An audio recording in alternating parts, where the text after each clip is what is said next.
Greetings, I am Liz. And I am Scandal. And let's play a game together. Yeah. Alrighty, so we've still got impressive, recorder tootling in the background as she is joyously happy with it of herself. But here we go. Yes, and messing us up right there from the very top.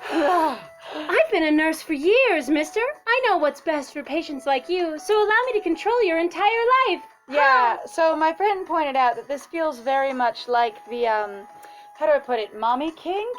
If you like Louisa, it's because you like someone deciding for you and telling you what's best for you, and of course it will work out well in the end, etc. And also that apparently the mommy kink has to look like this, which is totally fine. That was the first thing I went off on. I was like, is that all mothers look like in the kink world? Right? Which probably not, but at the same time, if there's a stereotype, it usually means it's pretty frequent. So, right? Yeah. Except for the fact that also this could just be the best that they can come up with, because maybe they might not even be a fan of it. I always think it's really interesting sometimes. Like, I encourage people to try to write things or explore things they're not used to, because sometimes you can really find out basically different aspects of things or understand what people are going for maybe a little bit better. But in this way, I'm wondering actually if the person who wrote this really actually what they truly liked, because as far as I could tell, this almost seems like a bit much. If I had to guess, probably likewise, they probably liked Miki the most. like based off of what I've seen from previous games, it's actually been really funny to be able to try to figure out who they were writing towards the most. Like who the writers either preferred or liked the best, or had this firmest handle on. This is what likable is like, and it does seem like in a lot of these games there is sort of a preference, if you will, like someone that the game is directed more towards, or directing you more towards, if you will. Yeah. Is there a way for me to thank her other than saying thank you? Wow! Let's be redundant agency. Redundancy? Are we gonna get an option to hug her, but maybe that's weird? Why is it always that? I'm like, saying thank you is perfectly fine, but this is supposed to be a romance thing. Yes, but you have to also understand that these are also professionals, and I'm still having that thing going like, no. Like, even in the context of the story, I'm still going, even with the fictional minor, with the adult thing, I can't put it down, because to me, these are really piss-poor adults that you'd be like, why would you want to be interested in these adults? They're terrible. Or would you want this child to be interesting? So that's one of the things is both of us are very much in the camp of there are no people in fiction, so there's nothing you can do wrong in fiction because there's no people there. I would say, but there is sometimes an experience of going, okay, here's what you've decided to write, and we don't really access or care about it. Right. Or also an experience of going, okay, I don't care if it's supposed to be a little taboo or hot because of it, because right now it just feels awkward. I keep going back to the professionalism thing, and it keeps throwing me off wildly, because we're both just like we got finally a really awesome comment, and it was super good, and we loved it, where they were like, yes, I'm actually being a CNA, and it's our lovely person, Al, thank you very much, Al, where they were talking about how they liked us pointing out, that there are so many issues with the design, and the way the characters act, and the way that they choose to comport themselves. And their damn little gloves. And their damn horrible little cotton gloves that you should be removing and flapping off, just like, it doesn't work. All right. Other than saying thank you. Thank you. I've got it. When they finally feed me here, because I haven't been fed this entire time I've been here, they'll hopefully bring me a napkin with a tray, and I can fold it into one of those little origami cranes. Every girl loves those. Oh yeah, absolutely. I have the skill. This is what every fictional girl loves this. You bet. Oh my God. Paper God. folding is the way to a girl's heart. Honestly, if you're a quiet nerd. I haven't seen that in a story in so long. It was a big thing for a while, though. It was? Remember? Yeah, remember everybody screaming about the 1,000 paper cranes, and no, I'm not, this is not to demean the actual cultural thing that the cranes actually are, but they became this huge phenomenon for a while, and it was wild, and it was hilarious. It was like, any sort of, popular thing. It just existed for a while, and then it just, sort of fell off the radar. Yep. All right. Woo. Other than saying thank you. Oh my God, good call. Okay, but also, can I say any way I can say thank you other than saying thank you? Should I ask for a hug is not saying thank you. It'd be should I offer a hug. No kidding. So this is really backwards from what I would think what it would be referenced to saying thank you, because that's asking for a hug is requesting that she do even more than she's done, if you will. Right.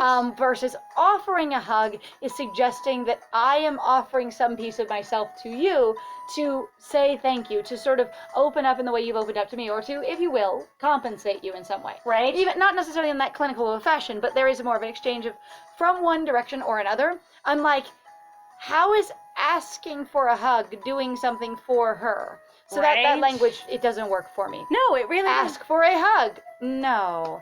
And not no way it'd be too weird, just it doesn't make sense. It really You doesn't. can't say thank you by requesting more from her. I wanted to say thank you by requesting more physical contact, which I deliberately did not like, and actually got greatly was greatly discomforted by when she kept invading our space and wouldn't leave us alone and wouldn't stop basically be like, tee-hee, your bodily autonomy is not something I really care about. What's your problem? Let me just scrub you down with tepid water some more. With my weird soapy gloves. I know, right? Also going, is our skin soapy now? Do we need rinsed? Right? Ew. Right? Well, and there's also the thing, too, so that in regards to how people will write these kinds of stories, you can really tell where their focus is, because it's like the lead up to these questions is always hilarious to me, because it really does still inform that the writer was going, yeah, it would be kind of weird, but that's the only thing I can think of for, you to have context, or basically some sort of background or justification for going, hey, maybe we could have more context or more of an intimate scene. Okay, so I love this. So occasionally my friend and I here, we read some fan fiction. Yes. And other times we encounter fan fiction broad fan fiction exposures, where we'll just run into it on Tumblr or online or something, or possibly in Twitter or what have you, where people will be talking about fan fiction stuff. And the thing is like for me, so often my friend will be like, okay, here's this ridiculous concept of how somebody's trying to ship somebody with someone else, like trying to ship a canon character with their OC or whatever. And I just, and this is not to do canon character and OC shipping like shaming, not at all. Oh, no, this isn't meant to be any kind of shipping shaming at all. It's just meant to be something that I find really funny. So, and it's not necessarily shaming their aesthetic or their sensibilities either. It's just a level of going, a lot of them sound so forced and so ridiculous, so hard, that I'm like, why didn't you just lean in? They're like, no, I have to make it totally make sense in this context and pretend like I'm not just trying to write them having sex. There's a story here. And I'm like, one, your story is falling apart so fast. I feel for you, because I feel you working hard to write it, even if it's tumbling.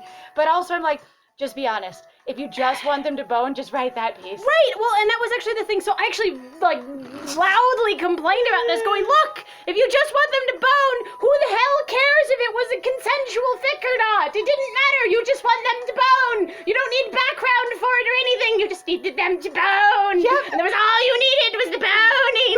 And me personally, I don't get it. I really don't. I'm like, I understand where people go, I was greatly uncomfortable, but it's like, you came here for the sex.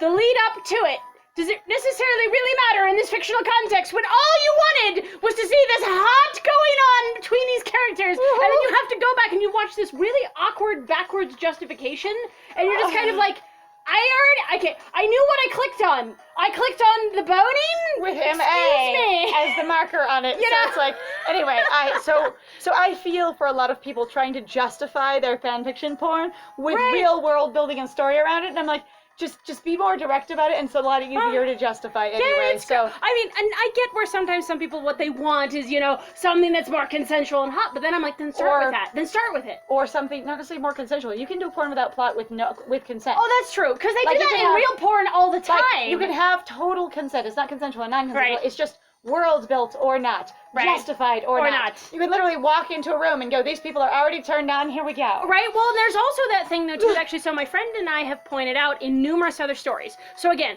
the consent, this sounds weird to say it this way, but I think this will make sense, is the consent doesn't matter until you say it matters. So, if you never bring up the consent, there's no question of consent until it's brought up, because, shockingly, most people assume in those stories that you have some form of consent, unless you bring it up specifically that that's the kind of story that it is that it's a story without consent, and that's the element of what you're writing. And so, in these fictional stories, and we're only talking for fiction. Absolutely. I would just say, it doesn't really matter whether or not it's consent, dubious consent, non-consent. If you are going, God, my brain just really porn for this thing, and you're going to read it, you don't really care what their circumstances are. You just care whether or not it's kind of hot.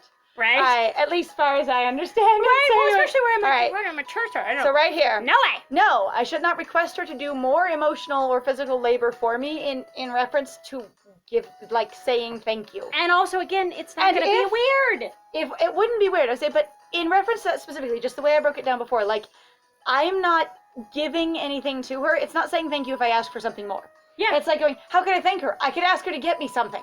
What? How could I thank her? I could ask her for something more. Yeah, so that's not Mr. opening up and going, hey, I'll offer you a hug and being vulnerable, or I'll be connected to you, or anything like that. So no. it wouldn't be too weird, but just no, that's not an appropriate thing to ask for. A hug? Oh my God. Are you insane, mister? You must be really drugged, or super insecure, or why do you keep thinking of these things? They just keep being intrusive thoughts in your head. Also, I'm going, where did the thing of somebody doing their job require that kind of a thank you? Some people have said when they're in that field that they go, look, I've heard this again. You don't need to thank me 9 million times. This is a part of my job. This is what I do. I'm here to keep you safe. I am here to make sure that you are at all times comfortable and that we have all the information that we need. Like, this is kind of a multi-way street, but I have more power than you in some ways. But you are accommodating me to do my job, so I'll also say thank you for being a good patient. Right. I've had that one. Right. But some people do feel like it's important to say more of a thank you. Some nurses that I've met or been around have talked about how getting a card is really valuable, or just how sometimes people do. Even if they're like, I told them they didn't need to do anything else, but they sent flowers, they sent a card, they whatever, they bought us all coffee, they felt really cared for. That's true. There's a lot of diversity with nurses, and there's a lot of diversity with the medical force itself. So if you're going to interact with it, I would ever say, always ask them. Being like, again, communication is key. And even if it's an awkward conversation, if you really feel like that's something that's important that you want to do, ask them. They're real people that really do have feelings and lives. And some people go, God, I just don't want anything, my way. I'm not looking for anything big. Some people really go, if you're going to get me something, like a card could be cool. Like some people I know are awkward about asking for anything, but it's also like you're putting it out there going, look, I'm looking like maybe that I want to thank you. Is there something that I could do for you that wouldn't be basically too invasive or too overly personal? Or an imposition. Or an imposition on you. Yeah. So, it wouldn't be weird, except for it could be theoretically weird in reference to thank you, I'm going to request something from you. So, and besides, she's pretty busy. What? I doubt she has time for a hug. And she's just been chilling out in your room and then had time to eavesdrop outside the door. I mean, as one of only 2 nurses in the entire hospital, she should be pretty busy. She should. But as she said, she sleeps all the time, so she might not be that busy. Oh my God, right? So, I must leave you for a while. Some patients are waiting for me. Over there. Goodbye in that direction. Nondescript. Yeet! Patients. Goodbye. Hello. Patients. Patients over in the corner. Huh? I don't have any. Sure. Go ahead. Wait. What? Why that don't was we- literally just a level of, oh God, that would be weird. Oh, she might have to go and she has other things she's supposed to be doing. Oh, I have to go. Oh, I feel bad that you have to do the thing that I predicted that she clearly has to do, and this is her. Sorry, Yeah. I'm being unfeeling here because I can totally understand where sometimes you go, people like, I like you having you around. I feel crummy or I feel sick. God, have you ever been that person where you're just like, I've been ill, and you have somebody that you really just go, please don't leave me. I know you have other things to do, and I understand that, but I know you're not please don't go. specifically doing anything, but if you're just here. That's nice. That's so good. Actually, I have been that person. I've done that function, and my friend has done that function for people as well. Oh God, I've really done that. Actually, some of the compliments that I ever got over years from I will call them basically, for me, was an abusive partner. But I really did spend a ridiculous amount of hours basically sleeping on the floor next to them. Being there. Just being right there and just helping them. But they really did always be like, this is really nice, this is really appreciative. Even if I wasn't really doing anything and I literally was just sleeping on the floor next to them. So. But yeah, that was a little bit of a weird segue there of just going, yeah, she has a lot of other patients to see. I have a lot of other patients to see. Aww. No. Well, sure, go ahead. As if he needs to then give her permission too, though, with the sure, go ahead. That feels weird to me. Have you noticed there's a lot of weird, like, he needs to be involved in all of our decisions and all of our things? Like, well, all of everyone's decisions. Uh-huh. And again, him going, well, do I go with for the medicine, which you should not go with? No. Do I stay here with this other nurse, which you're not involved with? And then the nurses themselves won't even do it, though, without him. Like, apparently he is required in order to function, which is really strange. And again, this is where I'm like, this is clearly not a very well-developed game, and these are not very well-developed characters. This is not what I would call a character-driven plot. This is a plot or an idea-driven bunch of characters. I say very idea-driven or concept-driven bunch of characters. So, yeah. Sure, go ahead. I'll see you tomorrow then. We're actually going to have Wait a second. time of day pass? How do we know we'll see her tomorrow then? And we also still haven't eaten anything today or drinking anything today. And we did go to the bathroom and get splashed on. And so I'm like, is she saying goodnight, or are we just extrapolating it would be tomorrow? I have no idea. Goodbye, mister. We say goodnight, basically, her bye. See ya, ye tough. Louisa exits the room, which is what she said she was going to do, and I understood she was going to do, and then I had this... And the happy duty music goes with her. It did, the happy duty music. As soon as she said she was going to leave, it stopped. Did you notice? Yeah. Like, instantly. So I need to leave now. Happy music, which is apparently in our head, related to our emotional state, just cuts off. Oh, sad now. My whole life is destroyed. So that was an interesting directorial choice there. Which, again, would be really interesting if you have some sort of basically like musical notation to basically share that internally you are super drugged and high off your ass and having a musical soundtrack follow you around everywhere you go that is so intense that freaks out the second anybody does anything that's not in line with your internal world. Honestly, and then just like leaves you in a weird space. In the same way that there's some really cool conventions used at some either like anime and also games where they do have this strong and movies as well, where they have this strong sort of indicator in some directorial way of a character's state. It'd be very interesting if someone did have, basically you have somebody who's either neurodivergent or has some sort of like just sort of life-affecting psychoses, like whether it's depression or otherwise, right? And they have music that indicates their emotional state in their head so that you can feel, and you know it's in their head, not the rest of the world, right? So you can either feel their anxiety or when they're having, a bout of depression or when they're in confusion or disconnection or that music that just sort of drowns everything out when you can't focus. Right. Like it'd be an interesting convention where instead of going, I'm having a hard time focusing on this conversation, you just develop that convention and go, when you're in that fishbowl experience, feeling distant from everything, music blurs it all out. That would actually be really interesting, though. I will make a mild argument for some stories, I think, in some movies or some video games already kind of do that. That's what they're literally doing, I think, me personally. But I'm kind of a person where for as far as I can tell, I'm on some scale of neurodivergence where basically, to me, music really can take over a bunch of things, and when you're playing a game, watching a movie, whatever it might be, it really does start to tell part of the other story. I've always thought of like the best music because I really grew up on a lot of like classical music, and I grew up on very classical soundtracks. Right. Not a lot of like pop soundtracks, which is why it's been so weird to actually watch more movies where they have so many more vocals involved, and they're very clear vocals. It's not just like atmospheric vocals or vocals that are intended to be in another language where you're just supposed to get the idea of it rather than actually have complete access to what's going on. But I've always felt like, honestly, like watching a movie, playing a game, and then they've got music going on in the background, sometimes with some of the tracks where they'll choose to play them, is really this experience where they're trying to share that emotional experience, like watching a musical, which my friend actually over here, poor Liz, has actually barely seen any musicals, and I'm like... True. I apparently have seen so many musicals, and this somehow makes me somewhat of a musical nerd compared to my friend, but that's okay. Very. But the idea really is that they play these soundtracks that are sort of in place, or that they run alongside of the thoughts and the feelings of those characters that you're following. See, and I am familiar with that, and I know that's how it works. And I really like music and sound design a lot. And there's actually one person. But you're wanting to step it up. But what I'm saying is using it specifically as a convention, not just the whole emotional tone of everything, or when you're with the main character, just the main character's emotional tone. Like I said, mild argument that they already kind of do that, but not that it's but so overbearing. Specifically, the emotional state in their head. Right. The way some movies have done, like basically they've done really strong visual conventions where it turns into illustrations or sketches because you're in the character's head. That would be really cool. I wonder if it could be something like, I never played the game, but I always kind of wondered if they did it in like the Unfinished Swan.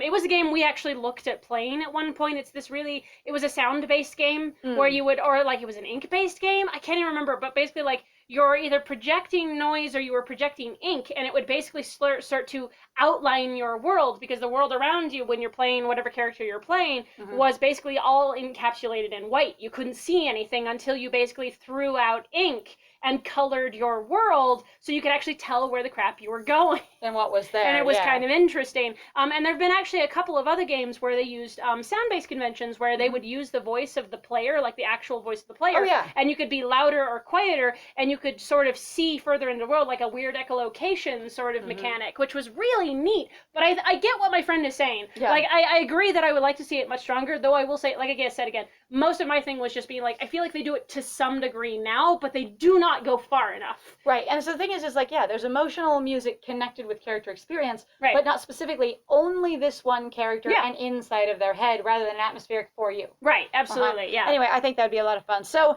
anyway, I am left all by myself suddenly for one of the first times since I've entered this hospital and been awake for it, and that is an experience. And in the next one, we'll find out the ramifications of that experience. Yes, absolutely. So thank you very much, guys, then, for joining us. If you like what we do, please feel free to like, comment, and subscribe, and please also feel free to share our videos if you're having a good time with us. Yes. We love hearing input. Obviously, we talk about the comments that we get. We love discussing things that we are actually informed of, and we also love basically being able to share our knowledge base and also learning something in turn. So if you have something to share, please feel free. We have greatly enjoyed the comments we have gotten that either addendum or add to things that we know or understand, or people adding in like specifics from their field of understanding. It's great to have, just professionals or people just with more knowledge or different knowledge come in and add to the experience. We love it. Yeah, absolutely. Also then, if you want to support us more directly, please feel free to go check out our Ko-Fi or our Patreon. We've got some links in the description down below. And then I have been Scandal. And I just noticed there's a fire extinguisher on the floor in our room, and that's a little bit wild. So dangerous. You're never supposed to have them on the floor. Somewhere OSHA is screaming. And I have been Lies. And it was great playing with you. Bye!